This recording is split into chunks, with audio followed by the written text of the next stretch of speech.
Mupkal MPP సామ పద్మ భర్త వెంకటరెడ్డిపై ముగ్గురు వ్యక్తులు కలిసి దాడికి పాల్పడ్డారు.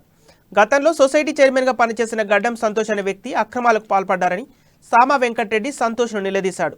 ఆ విషయాన్ని దృష్టిలో పెట్టుకున్న సంతోష్ తమ్ముడు సతీష్ కొడుకు ముగ్గురుతో కలిసి ముప్కాల్ మండల కేంద్రంలో స్థానికులు చూస్తుండగానే ఎంపీపీ భర్త వెంకటరెడ్డిపై దాడికి పాల్పడ్డారు. వెంకటరెడ్డి ఫిర్యాదు మేరకు పోలీసులు కేసు నమోదు చేసుకుని దర్యాప్తు చేపట్టారు.